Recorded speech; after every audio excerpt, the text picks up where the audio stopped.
Hello, everyone, and welcome. Thank you so much for joining us today. Whether you're watching us live or you're catching the replay, I'm so excited to have you here for this special session. My name is Nikki, and I'm the founder of Turning the Tide Tutoring. And at Turning the Tide, we're super passionate about helping students build the skills and the confidence and knowledge that they need to thrive. Whether it's mastering a new subject like French, which we are going to talk to Jennifer about today, or preparing for exams or learning a new language, our mission is to create opportunities for learning that are super engaging and empowering and tailored to each student's unique needs. And today, we're here to talk about one of our most exciting opportunities that we're offering, and that is our French language classes for both kids and adults. And for me, I took a French class, and learning French is so much more than just vocabulary and grammar. It's really eye-opening, and it opens doors to new cultures, and it builds connections around the world. And it's just such an important skill that can enrich your personal and professional life. And whether you're a complete beginner or you're looking to elevate your skills more as an intermediate or advanced learner, we've got you covered here at Turning the Tide Tutoring. So I'm so excited to bring this vision to life with Jennifer Geigel, an experienced French teacher who brings an incredible wealth of knowledge and creativity and passion to all of her lessons. So today we'll be talking about her and her journey with the French language and her teaching philosophy and her vision for helping kids succeed. But I want to hear from you guys. So tell me more in the comments. What excites you most about learning a new language? Have you studied French before? What's your favorite word or phrase? I've got a couple that are okay, but I would fully butcher them. So let's go ahead and make this session super fun and interactive, and we'll go ahead and dive in with Jennifer. Jennifer, thank you so much for being here. So let's start by hearing a little bit more about your story. And the question that I want to ask you first is, what inspired your love of the French language? I've actually been speaking French since I was born. So my mother is a francophone here in Ontario, Canada. So I grew up with both languages, my father speaking English and my mother speaking French to me. I actually went to a French school growing up and then a French high school also. And I married a only Anglophone, so my husband speaks English, but I raised my children, both my children, speaking both languages, French and English. And I taught at a French school for 25 years. So it's been, a great journey for me in both languages, completely bilingual. I can speak both French and English perfectly. So it's amazing to have those two languages. I kind of look at people, kind of, wish I knew more languages myself. But I did try to learn a little bit of German when I was in university because my father is Austrian, so learning the German language was kind of interesting. So I know a tiny bit of German as well. But yeah, so it's been great, and I love teaching French to all ages. Like, may it be the little kids and the teenagers, the adults. I just love it. I've been teaching the adults for the last like 5 years through the local library where I live. I've been teaching night courses for them, and I found just a passion for it because adults just they love to learn, and they're there because they want to be there, and it's just great.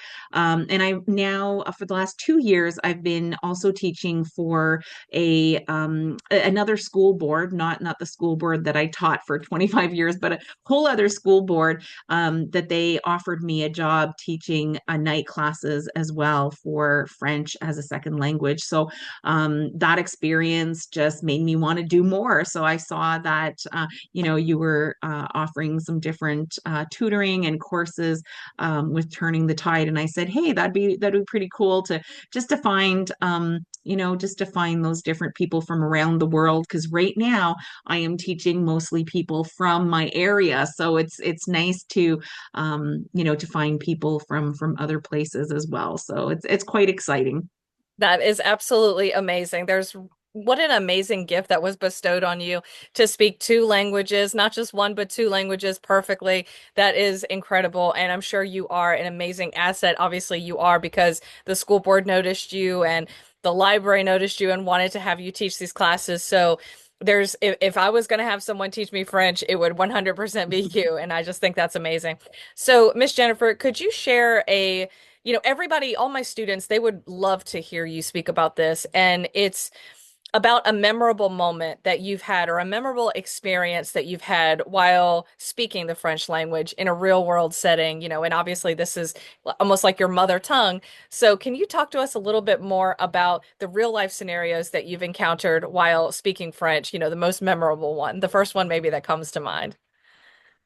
I suppose I have to say it's what when we travel, I mean, being from Ontario, Canada, I'm right very close to Quebec, and in Quebec, it's mostly French speaking. And as a family, sometimes we do visit, and one of the things was, just the ease to be able to communicate with people from Quebec. And my husband speaking only English, sometimes he was struggling trying to communicate. So the fact that I was able to to help and to assist my husband into communicating with the people from there, it was great. And I even had an elderly couple who only spoke English. When they saw that I was speaking French, we were in a little boutique and they were trying to ask for different items, and they saw that I was speaking French, and they came up to me and they said, "Can you help us?"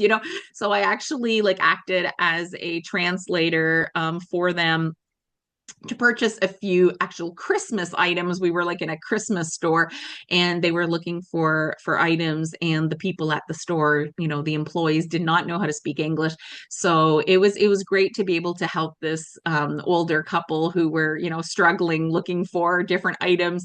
And so that's been great, to be able to act as a translator for people, especially when traveling. It's great. And one day I want to go to France. I haven't been yet, but that's exciting too, because it's a whole different accent, a little bit like, American English and, English from, Britain, the different accent. So it's kind of the same. Canada, the Canadian French versus the France French. It is quite different. So that'd be nice to be immersed in that language as well with that accent. I love that. One of my students today, just for everybody's information, I was speaking to a student today and we were talking about how Jennifer teaches Canadian French and not the France French. And she was like, "Wait, does she have the accent and everything?" And I was like, "Yeah, she most definitely does." So she was super excited about that. So, Jennifer, I know you talked a little bit about your teaching experience, which is impeccable. And so, how would you describe your teaching style when it comes to language learning? I usually go with things that are fun to do. I do love to be creative as well. My original bachelor's degree was in visual arts, so that does make it, it always comes into play where I'm always trying to make things fun, creative. I even sometimes include some kind of like artwork or things like that, especially with the little ones. I'll get them to follow instructions, to draw something or stuff like that. So, I really, and even games, like even for adults, I always try to make things fun. So sometimes, the adults are surprised, hey, we're going to be playing a game. And then when they play the game, often they ask, Jennifer, can we play that game again that we play? So it's always enjoyable how, the adults are open-minded when they take the class, and then when they see that there's going to be games and it'll be fun, I think everybody involved just gets excited and just gets that little moment of, oh, it's fun to play these things, because if you're going to learn something, you want to learn by having fun, no matter if you're 8 years old or you're 50 years old. When you're trying to learn something, if you're always just reading and listening, and if it's just one of those classes where you're just meant to take notes, it makes it a little bit more difficult to follow, and you might kind of doze off, but I always do things that are interactive, that are fun. I have games, I have things you can manipulate, things that you can really just access. Like I usually use like documents, like shared documents where we can all add our information, so we get to share stuff with others. So that's always, it's fun regardless of the age. It sounds so much fun and so interactive. And the fact that you can teach in person and online and transfer that fun and excitement into the online classroom is something that I think is incredible and absolutely is amazing. But one other thing I want to know I'm sure that our listeners want to know as well is, how do you transfer or teach culture? Because remember that day, it was the funniest thing ever when I sent you that graphic of the Eiffel Tower on Canva and to advertise your course, and you were like, I do Canadian French. And I was like, oh, duh. So I would love to know how you transfer the culture that you've lived, throughout your life into these classes as well, since I'm assuming that most people, when they think French, they also think of all things France. So I would love to know more about that. Well, just as an example, in the kids class, I talk about maple syrup, and I talk about things of that nature. Here in Ontario and in Quebec French, what you're looking at is more things like the sugar shack, that we call it, the sugar bush. So there's that kind of a thing going on. So I did prepare some activities to do with the maple syrup, and how we extract the maple water from the maple trees, and all of this. So we're also talking about the vocabulary, the trees, the syrup, the actual shack, like the sugar shack and all of this. So all of that vocabulary, can be taught, but it also is something specific to Canadian French people that have these sugar bushes, which are not very common anywhere else. It's something particular to Canada. So, and it is very French Canadian as well. These traditions. There's all kinds of things like that are specific to like, for just as another example, sugar pie. I know many people that are like, what's a sugar pie? A sugar pie is actually a pie made from brown sugar, and it was very common in French Canadian culture to have this sugar pie, because people that they didn't have any money to purchase like the apples or the whatever. So they actually figured out a way to make a pie. In the middle of the pie, instead of having like apples or cherries or blueberries, it was actually just sugar. So it is like a pure sugar pie. So you can just imagine the sugar rush while you're eating this. But that's something else that we mention. And even for the older children or for the adults, I'll have little stories that they can read about these items. And at the same time, we're practicing French reading, but they're French reading about things from Canada that might be a little bit cultural as well. That sounds so much fun, and I'm so glad you mentioned all of that. That's really amazing. So we at Turning the Tide Tutoring are so happy to have you, and we cannot wait to get this course underway. And so for anyone who may be interested in the course, what would you say is your vision for the course that you'd like to share here with our audience?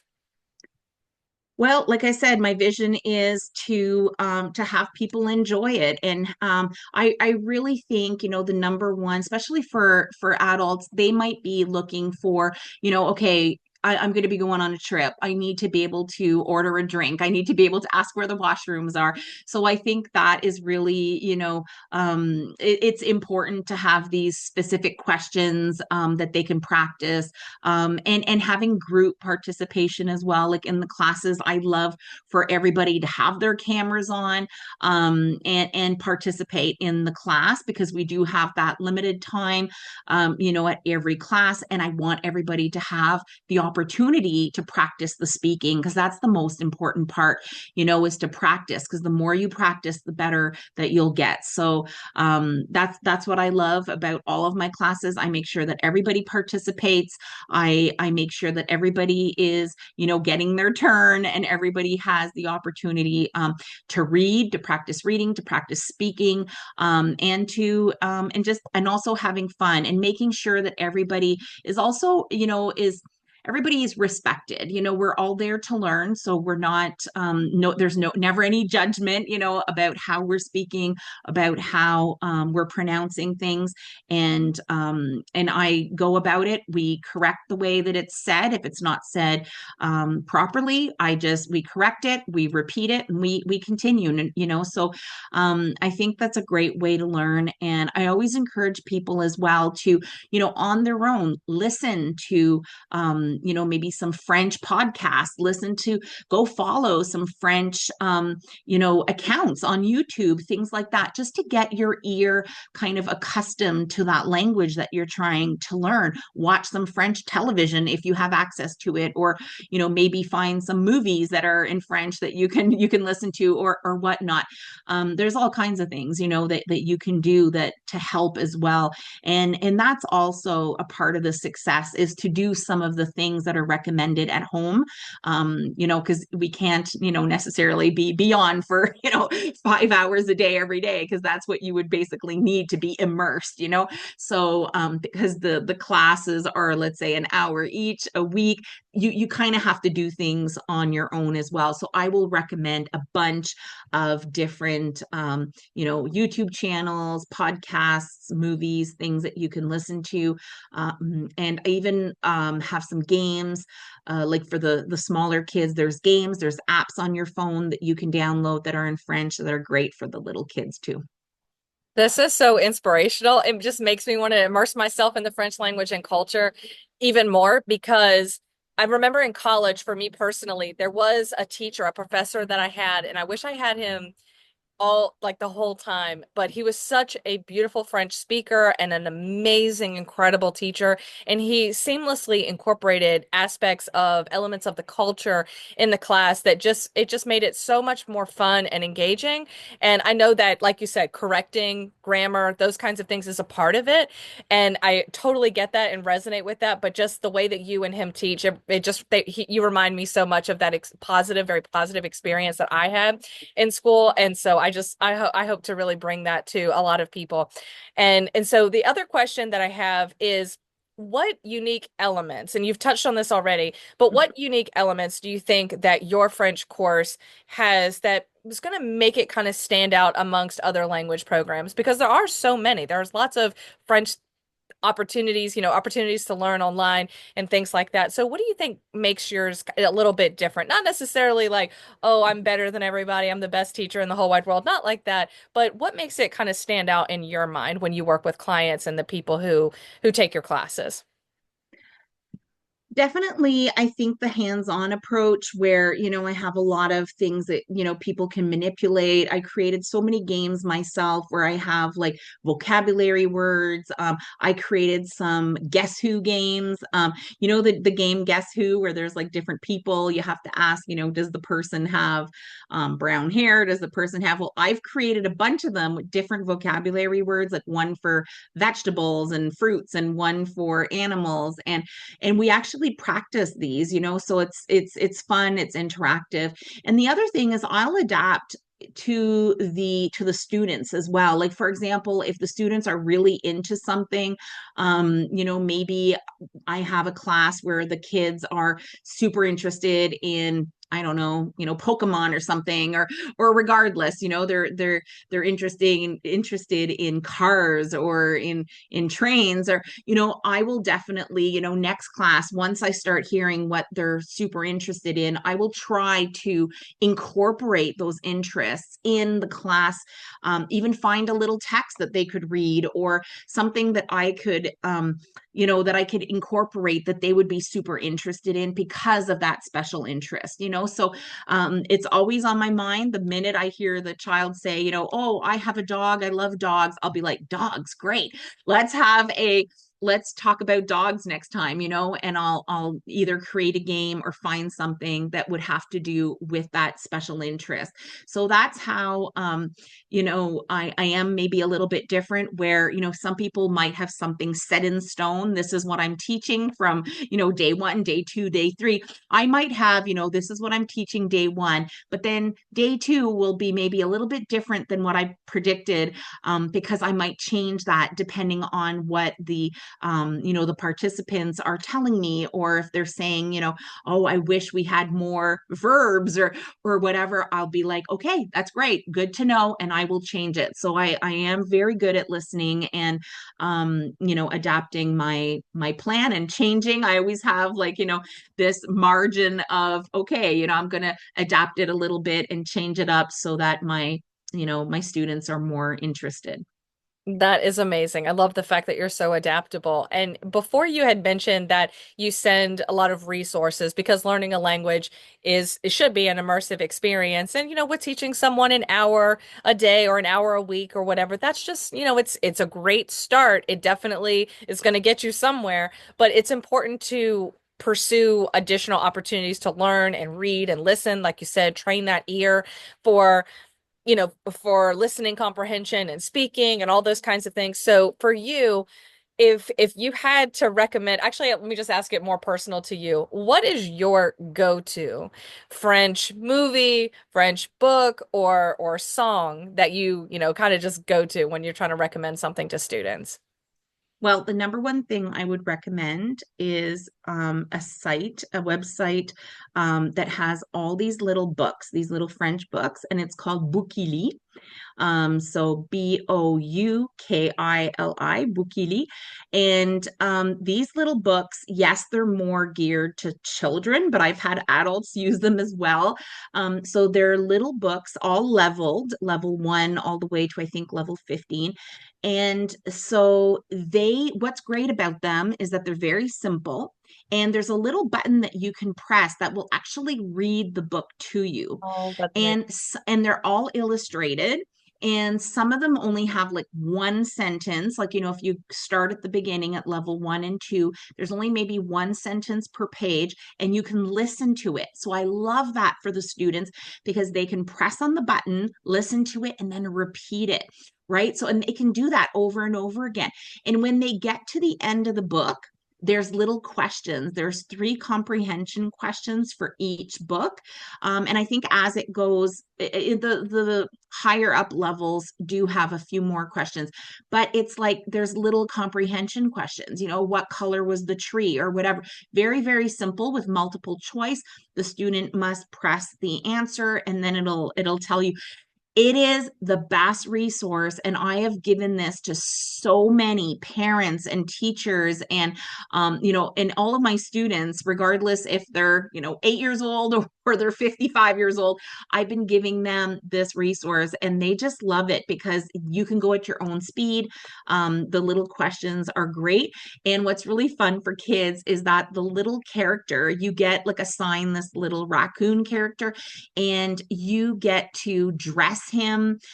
You get different clothing depending, like, it's kind of like, a point system. You get these points, and then you get to like buy him like some clothing, or little accessories, and it's so much fun for the kids. It's just great. This little traveling raccoon, he goes from country to country, and collects all of these different accessories. Anyways, it is the best app. It's called Boukili. I just love that so much. It sounds incredible. And it sounds like it's a really useful tool for anyone of any Very. age and any level. It sounds like you can level it up too if they're more advanced and things like that. That is really cool. So I do have another question for you, and we will definitely grow to this point. I believe that for certain. And right now, we're offering the 4-week French course for kids and for adult learners as well. And that's where we're starting. But this is definitely Yeah. going to expand. So, if you could design your dream project or online experience for students, what would that look like? Like, no limitations, no Oh expectations, boy. no anything. What would your dream online experience be like? And it doesn't have to be purely online. Like, sky's the limit here. I do like the online format because that way I can teach from anywhere because I do love to travel and I have taught from like hotel rooms and resort rooms and everything. So that does that does facilitate that for myself. And what I love about it as well is I can get students from all over the world. So that is also very exciting. So I think that that would remain the same. I think what I would really enjoy is to have little groups, like maybe not more than, 5 or 6 students. That would be like um, my ideal group, maybe like, 6 students. And I would have them all separated, like depending on, like right now we're doing like beginner lessons, but I would love to do like an intermediate kind of lesson, maybe a more advanced lesson where we're just, focusing on like more grammar and stuff like that. So I think that that would be my ultimate goal is to have maybe, maybe 3 groups for adults, 3 groups for children, depending on their needs and maybe like and not too many students. I don't like to have much more than like 6, especially for the kids. The adults, I can go a bit more, of course. Um, and just because also it gives that chance to have more the one-on-one interactions as well. When there's too many, then it doesn't work as nicely. And maybe increasing the number of sessions. I know right now we're just starting. We're doing a beginning, just like a beginner course where it's like, okay, let's try this out. We're going to do a 4-week session, but then eventually, if people are interested, I'd love to do a longer session, maybe like a 10-week session or a 12-week session, maybe in the fall. Most definitely. That would be incredible. And just, yeah, that's just huge. And it's great that you would be so willing. I'm grateful for sure that you would be so willing to offer a 10-week course on French.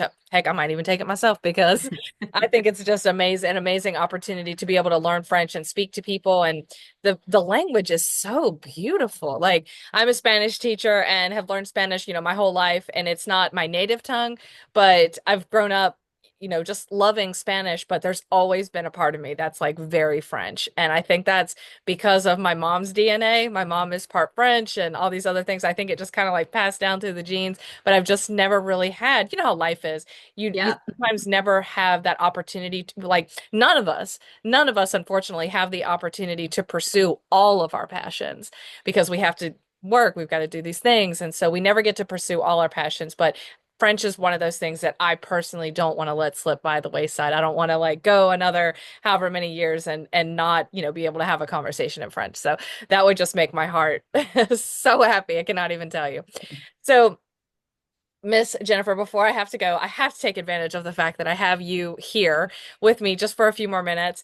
And I was wondering if you can teach me a couple of little phrases in French, like you were talking about traveling. How do you say, like, where's the washroom? And, how do you order something? Those kinds of things. I'm just curious to know if if I can take advantage, just kind of milk this for what it is and maybe learn, maybe 1 or 2 phrases from you, if that's okay.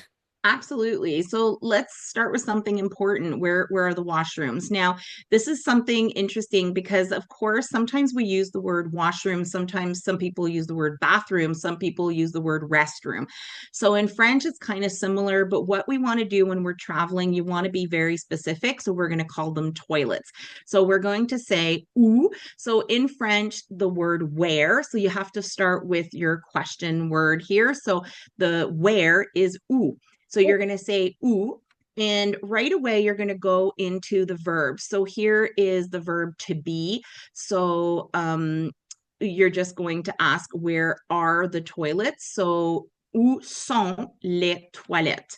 Alors, où sont les toilettes is the question, where are the toilets? So if you want to give it a try, go ahead. Où sont les toilettes? Et voilà, you asked the question, où sont les toilettes? So very very easy kind of sentence to practice, and it's very useful because we need those we need the toilets. Because if Yeah. you ask, depending where you are, if you're in France or you're elsewhere, asking where, for example, because we could say où est la salle de toilette, the room with toilets, la salle de bain, the room with bath.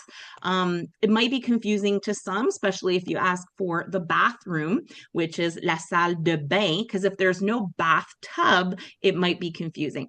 Of course, if I ask you where the bathroom is, you know I'm looking for a toilet, but sometimes it can be lost in translation. So we're going to ask directly for the toilets, où sont les toilettes? And you will be directed to to the The right restrooms. place. Yes, exactly. Okay. The other thing that a lot of times we're looking for is maybe some water. And in French, the word water is eau. And this is an interesting one because we spell it with random letters. So E-A-U.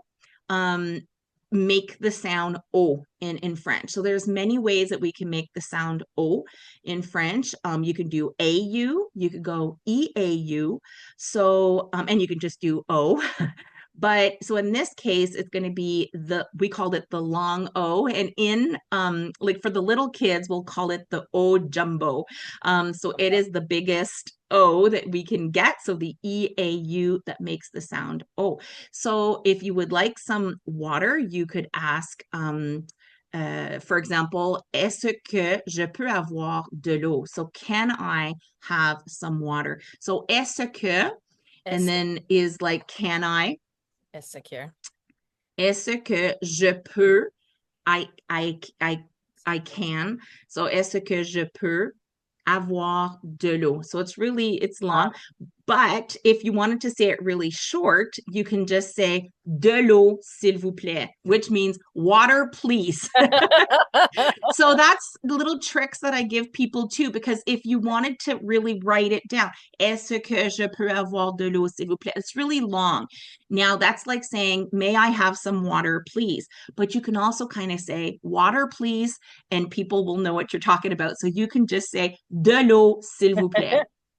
I love that. That's the best trick ever. And as you're saying it in French, I'm translating it to Spanish and I can hear the verb poder and then the verb tener. And I think that what was it? What was the verb tener? I mean, to have in French. Avoir. Avoir. Yes, I heard that and I was like, avoir. I picked that up. I'm like, that's the verb for tener. Okay, got it.